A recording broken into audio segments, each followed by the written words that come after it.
Sometimes you write 50,000 words in a month, sometimes you write 1,500.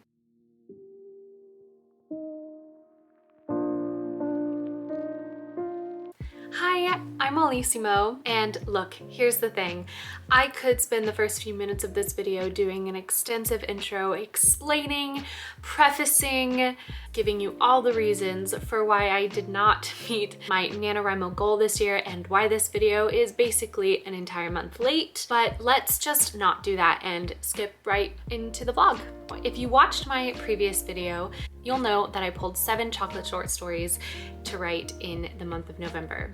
I had very grand plans to make a vlog for each of those 7 short stories, but at the end of the day, I made 0 videos in November. I knew you were trouble, goat version, Taylor's version, notwithstanding, and only wrote 3 chocolate short stories. The first story I chose to focus on was Adventures in the Darkness, just because dark chocolate with Mitch and Mint sounded quite lovely to me.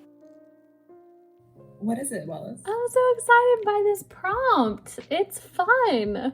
The incredible story of how Sir John Mitchen's fateful mission to the moon led to the discovery of a mint that contained truly otherworldly properties. I'm very, very happy and pleased to say that Fortnum & Mason knocked it out of the park with this chocolate. This is so good. This is everything an Andy's mint chocolate thing wished it could be. This is the chocolate short story that I have probably the most footage of writing, just because at this time I still was operating under the assumption that I was making a separate video for each of these stories. So I have documentation of my whole brainstorming process, where I wrote in my author journal all my thoughts on the cover and ideas for how I wanted the story to go.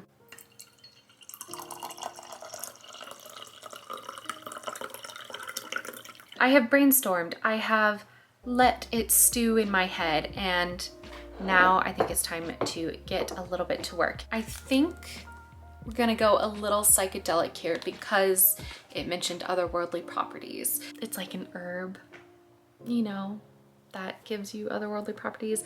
I don't know, it was low-hanging fruit. The big conclusion that I've come to is that I want this story, in order to kind of feed into that trippy feel, I want this story to be circular, almost as if I was writing a script for TikTok, where the end of the story leads into the beginning of the story. Instead of it being actually about Sir John and his discovery, it's gonna be about one of his family members and the world post him discovering this mint, and that it is kind of this psychedelic and addictive drug, and that his own granddaughter has become addicted to it. I'm gonna drink my mint tea, I'm gonna get my computer, and I'm gonna try and see if I can bang this out, and if I can, then I'll send it to Katie and see what she says.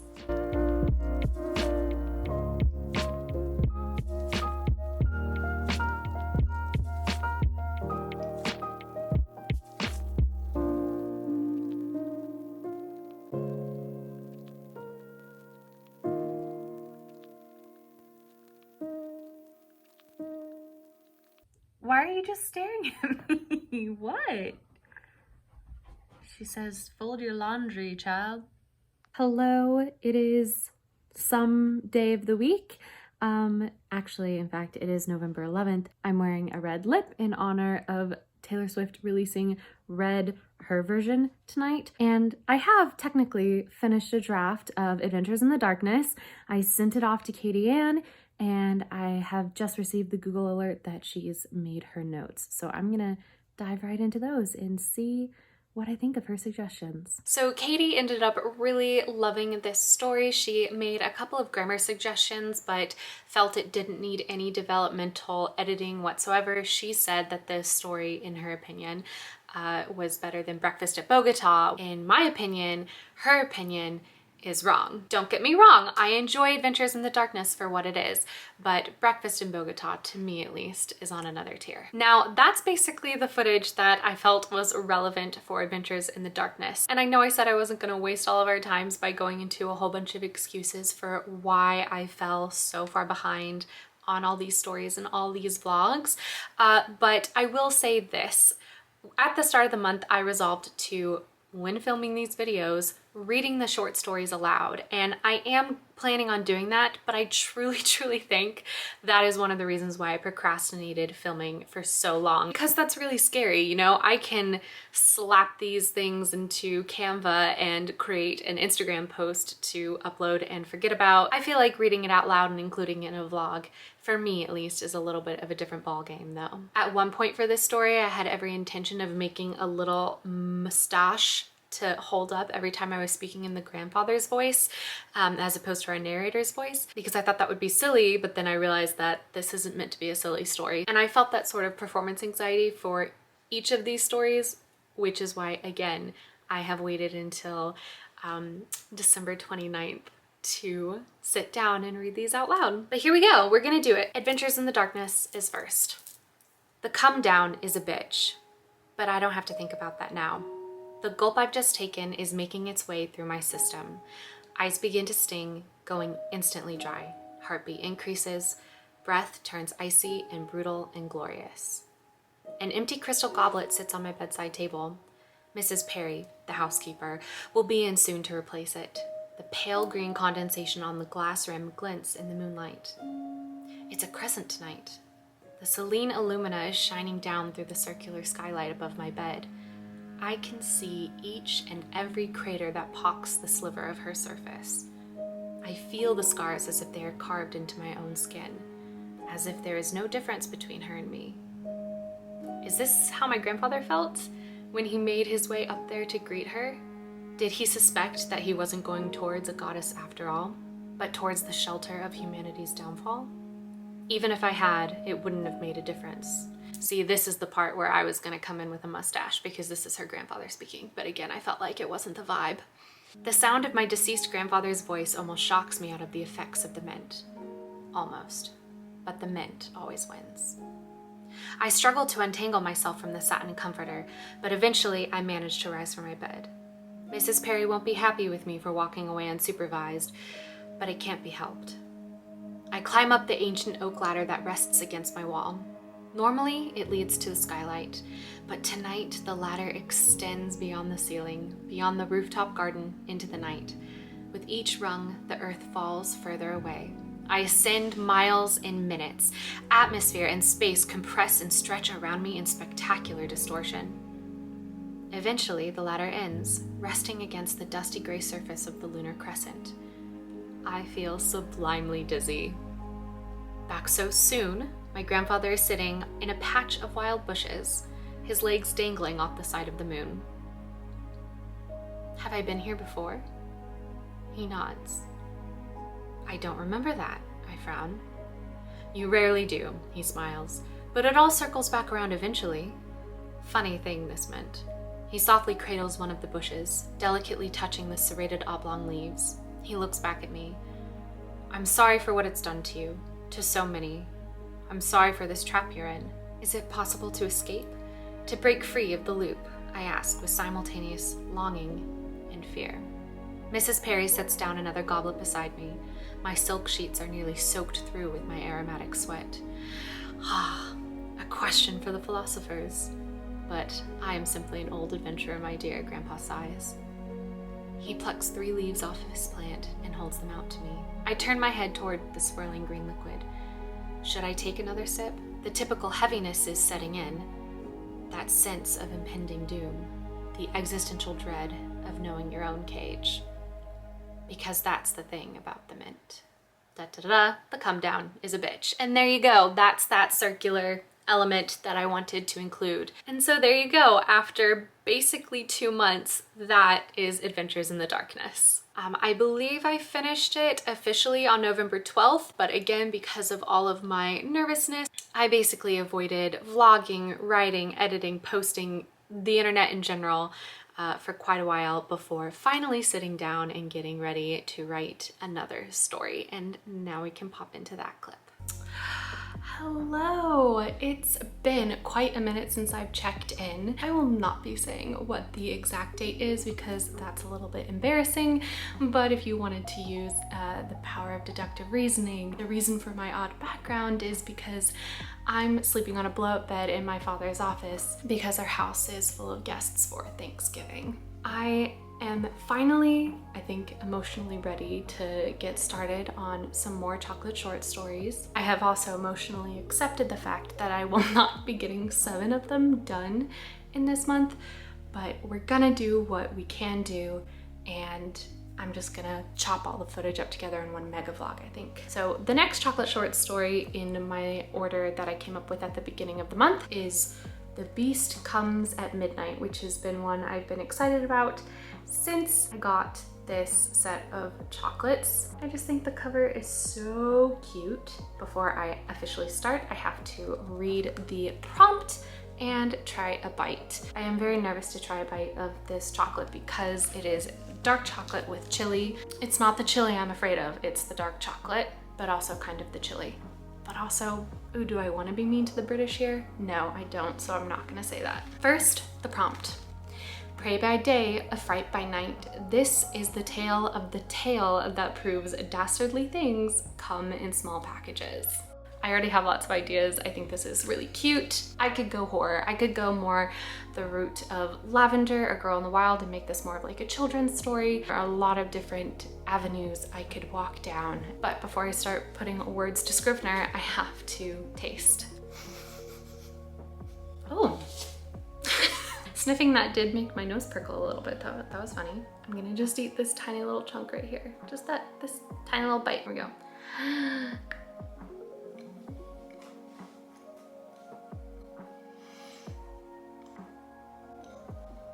Why is that so good? Oh my gosh. That's delicious. It's not crazy bitter the way I was really nervous, but no, it's not bitter at all. It's just delicious. It's very chocolatey, obviously, but good chocolate, you know? There's really distinct flavor and the spiciness. I mean, okay, spiciness. Yes, this is spicier than normal, but I wouldn't exactly call it spicy. It's a warmth that appears as a bit of an aftertaste, or not even an aftertaste, an after sensation. I had half a mind to go more of a horror route with this, but I think since the chocolate bar itself, you know, initially seems scary, but in reality has this lovely warmth to it, we're gonna go a little more sweet.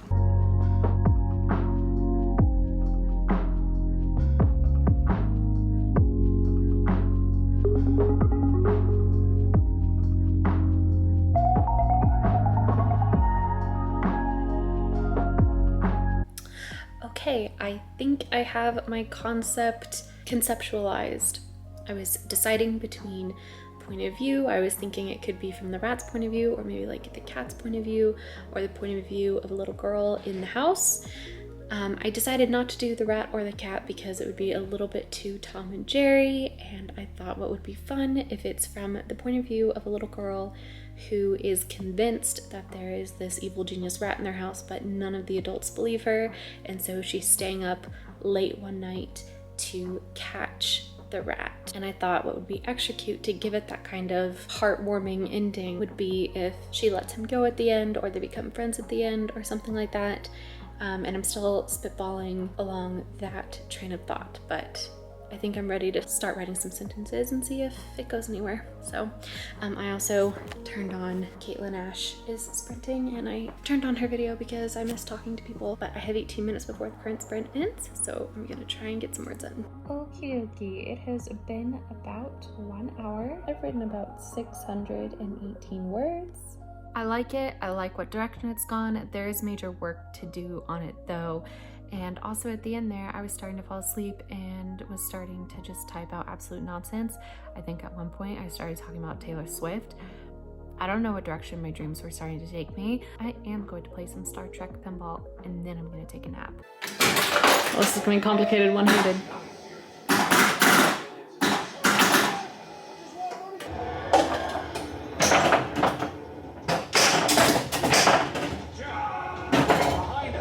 The next couple of days were taken up by a lot of holiday revelry. I went and helped my mom pick out our Christmas tree. Obviously, we had Thanksgiving, which was delicious, and I fell into a blissful food coma. And I did do just enough work on The Beast Comes at Midnight to send it off to Katie. Now, she had kind of mixed reviews on it. She said she liked it, but she felt it wasn't really fleshed out or in depth enough, which ultimately every story isn't going to be a winner, and I felt quite rushed and I felt like I needed to move on.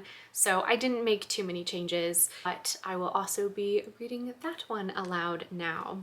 The Beast Comes at Midnight. No matter what I say, Mama doesn't believe I'm innocent. There are no rodents in my house, no ma'am, she grumbled today after refilling the empty cookie jar. Only little girls who don't do as they're told. She's threatened to lock me in my room if I don't stop stealing food. So I need to catch the real thief. He always arrives just before midnight. I've heard his joyful squeaks as he scampers across the wooden floors and pilfers sweets from the kitchen. So here I sit, underneath the table, armed with a bucket and broom, waiting. Oh, I also placed traps on the floor. Each one is loaded with a perfect cube of Colby Jack cheese. The clock ticks quietly. Mama snores echo faintly from the hallway. My own stomach growls. She didn't let me eat today. Since you filled up on cookies last night, she tutted. Otherwise, you'll get as big as a tugboat. There's a flash of brightness as a white rat scampers across the floor. I suck in a bewildered breath as he evades each cheese-laden trap. He climbs up the legs of the kitchen table and stops at the ledge. His nose wrinkles as he sniffs the air, but he doesn't see me sitting here. He leaps off the table and lands beside the cookie jar on the counter. His tiny hands make a tap, tap, tap against the ceramic as he pushes the lid askew. I watch with amazement as he balances on the edge of the jar and uses his tail to lift a cookie up to his eagerly waiting arms. Stop, I plead suddenly, scrambling up from underneath the table. The rat squeaks in surprise and freezes, still clutching the cookie. Please stop. You take all our food and then I get blamed and don't get to eat. He stares at me for a moment, red eyes studying my face. He drops the cookie and scampers over to the rolled up bag of flour near the electric mixer. With minute movements, he unfurls the bag and dips his hands inside, rolling them around. He then hops in a funny little pattern back to the cookie jar. A line of tiny flower prints stretches across the countertops. There's no way Mama won't believe me now. He holds the cookie out to me, a peace offering. Tentatively, I accept it. Thank you, I whisper, taking a bite. Spice and chocolate coat my mouth. My empty stomach gurgles happily at finally being fed. I smile as he scampers across the wooden floor, leaving another trail of white prints. Once again, expertly dodging the traps. I suppose I should pick those up. He's avoided them twice now, and Mama rarely wears her spectacles before drinking her morning coffee. She might get caught in one and lose a toe. I pop the rest of the cookie into my mouth. I chew. My smile widens as the clock strikes 12. Maybe I'll leave the traps out after all. Final thoughts on The Beast Comes at Midnight. Don't know if it's subtle at all, but obviously the intention is that yada yada. It's not the rat that is the beast. Of course, it's the little girl. It's her finding a little bit of, I don't know if we'd call it inner strength as we would call it inner like homicidal tendencies. She's finding something inside of her. Obviously, she is dealing with food insecurity in a house where there is plenty of food and thus should not have to be dealing with food insecurity, but she does find a kind of strength. I kind of consider it a Matilda type strength, the realization that adults can be punished for when they act poorly. But yeah, those are my thoughts on The Beast Comes at Midnight. The chocolate was fantastic. I would be hard pressed to decide which was better. The dark chocolate and mint or the dark chocolate with chili. They were both very, very good. And when I eventually do a tier ranking of all of these chocolates, those are going to be fighting for a top spot. The stories themselves, however, might get rated a little differently. Hello, hello. It is officially Thanksgiving afternoon. Because today's Thanksgiving and there's like a lot of activities, I'm not quite sure when I'm going to do a full hour of work.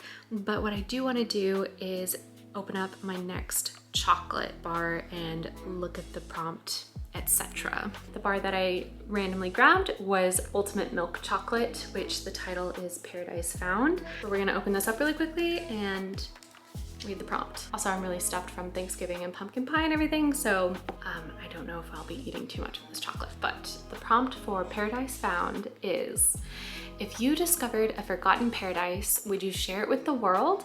This is the comical tale of a husband and wife wrestling with the reality of ruling heaven. Wait, I love this prompt. I love how direct it is. I love this. I'm really excited to think it through, but I am gonna give it a little bit of a taste now. Yep, it smells like their typical milk chocolate. Tastes like it too.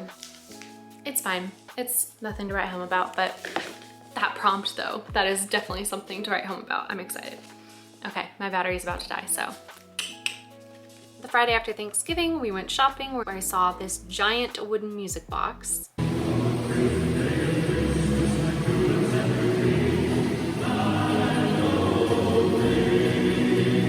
After doing some Black Friday shopping, we went to our favorite Tex-Mex restaurant in the city. I got one of my favorite dishes, and then we went and did axe throwing, which there's no footage of me doing this, but instead enjoy this lovely stencil art of the Dallas skyline. Welcome to the final death rattle of NaNoWriMo 2021. I am currently watching Caitlin Ash have her revolving co-host stream. It's the final sprint. There are less than 25 minutes left in NaNoWriMo. I mean, not really. Technically there are 2 hours, but these 25 minutes are about all the effort I have left in me, I think. I'm going to attempt to work on Paradise Found. We'll see if anything comes of it. If anything, it's a great excuse to eat some chocolate. And yes, if you were trying to figure it out, this is not the pure milk chocolate for Paradise Found. This is the dark chocolate with chili that I am still working on from The Beast Comes at Midnight, because this chocolate is extremely delicious. Okay, but here's my issue with this story. It says it's meant to be comical, and I am gonna try and go for a comical tone, but I'm nervous because this is such a philosophical concept, and knowing me, tend to get really scared from philosophical concepts because I don't think I'm well versed enough in philosophy to be funny with it. I can already tell that I'm too intimidated to write this story, which is great considering I have 20 minutes to do it, so yay. I'm gonna start where I always start, analyzing the front cover. We have a telescope, which to me indicates that this couple, that's how they found this paradise, right? They were using a telescope. So either they are professional astronomers or they're amateur backyard astronomers. And heaven looks very purple, funnily enough. And I think they're like cows or goats. What do we think these are? I'm thinking cows. Not a ton to go off of, to be honest. I'm not sure that was a helpful exercise. And let me tell you, the next 20 minutes were some of the most unhinged writing I have ever done. Not just from terms of what I wrote, because really what I wrote isn't that bad, but just the fervor with which I wrote it and the mindset with which I wrote it. I don't want to go too much into it before reading the story because I kind of want to give you the whole effect. I should say before we get into this though, that Katie Ann did not edit this one. I refused to let her edit this one because I kind of was in the vein of, nope, I wrote this in 20-ish minutes. I gave it a quick little edit that evening. In the spirit of that quick write, I want to keep it as unpolished as possible. So if you notice, or I notice as I'm reading, any glaring errors, don't count them as a mark against my fabulous editor because she doesn't deserve that. Without further ado, I guess here is Paradise Found.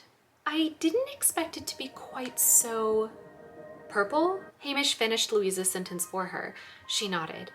Her eyes were still adjusting to the bright light. The mind boggled at the thought that only a moment before they'd been messing around with particle equipment in a dusty lab in Oxford. How quickly one's day can change. Not that I mind the purple, she stammered quickly as they walked around the aubergine meadow. Not at all, Hamish muttered. A lovely color. Yes, she agreed. Lovely. Indeed, it was lovely. The field stretched out to lilac cliffs which towered over a wine-dark sea. In the middle of the meadow, there was a herd of spotted black and white dairy cows basking in the sunlight. Perhaps it could use a bit of altering, Louisa said after a moment. Dearest, you're really not suggesting we change the afterlife, are you? Her husband let out a chortle. Well, why not? She demanded to know. All your research suggested it could be done. She set down the portable telescope she'd been hauling around. Taking a deep breath, she tried to tune into her surroundings, imagining them bending to her will. Hamish let out a soft whistle as the grass shifted around them. The once purple meadow was now covered in alternating stripes of dark navy and pale azure. Would you look at that? Hamish appraised his wife, impressed by her mental fortitude. Completely malleable, just as you predicted, she breathed, almost intoxicated by the implications of it. I don't like this new color though, Hamish sighed, staring at the now bluish meadow.